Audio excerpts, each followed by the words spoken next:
Sixth grade, welcome to week 5. We are making some stellar progress through the book of John. And before we dive into probably one of my favorite stories in all of the Gospels, just want to tell you, you're doing an amazing job learning from home. Big shout out also to Taylor and Bethany. They baked the matzah on the first day last week, and it is not as easy as it looks. Anyhow, let's quickly recap what we've talked about earlier in the book of John. We can roughly divide the book of John into 3 sections. After the introduction, the first part is all about who the person of Jesus is. We learned about Jesus being the living water and the bread of life and so on. And the third and final section of the book of John is all in light of the suffering and resurrection of Jesus. But today, we have landed right here in the middle of the book of John.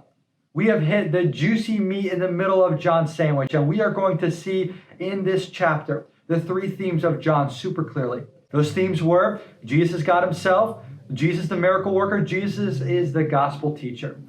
And through this story, John wants you and I to know that Jesus is the God-man who came to demonstrate God's love and bring eternal life. This story starts off with some sad news. One of Jesus' closest friends, Lazarus, is sick. This is not the common cold. No, he is very, very sick. Chapter 11, verse 3 says, they send for Jesus and they tell him, Lord, whom you love is sick. I love John's narration here. In verse 5, he notes that Jesus indeed loved Martha, Sister Mary, and this Lazarus. Lazarus, Jesus' closest friend, is dying, and that's not good. And Jesus is going to do something about it. His disciples are not fans.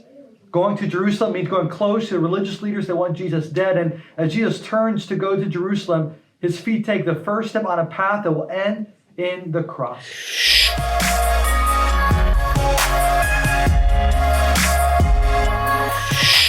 Here, let's look at a map of Israel. Jesus is currently somewhere in this area. The Gospels identify this as the place where John the Baptist was baptizing people. Bethany is probably right about here. Now, that is not far from Jerusalem. In the disciples' eyes, again, Jerusalem was a bee's nest filled with people that wanted Jesus dead, and the disciples aren't feeling it. In fact, Thomas says in chapter 11, verse 16, "Let us go that we may die with him." In their eye, Jesus is acting like America's most wanted criminal that's going to visit his friend next door to the FBI headquarters. Not smart.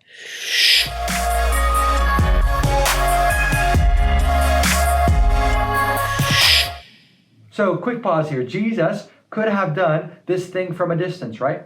I mean, he's done it in the past. Think of the Syrophoenician woman's daughter, the centurion's servant, or the official's son. Is Jesus getting tripped up by his feelings here? Well, Jesus does feel deeply for Lazarus. However, there's a bigger reason.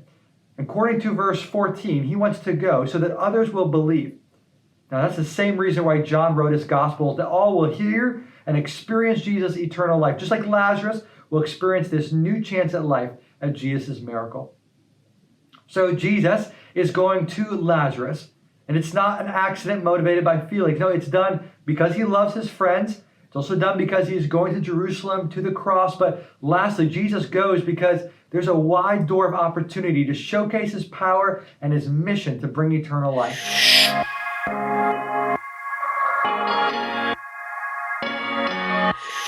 We started the story on a sad note. We're going to end halfway this story today on a sad note as well. When Jesus comes to Bethany, you would have seen a big crowd weeping. Mary, Lazarus' sister, comes to Jesus and tells him the sad news. Lazarus has been dead for 4 days.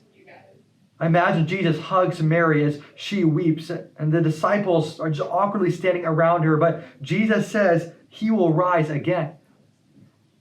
Now, Mary assumes that is talking about the resurrection of the dead at the end of time. But no, Jesus says, I will resurrect Lazarus. The day of resurrection is being brought by Jesus, hand-delivered to the town of Bethany right here. That's the good news for Lazarus. That's the good news for Mary. At the same time, we see here that Jesus is a human, just like you and I. And he will tomorrow weep as he sees Lazarus' death up close.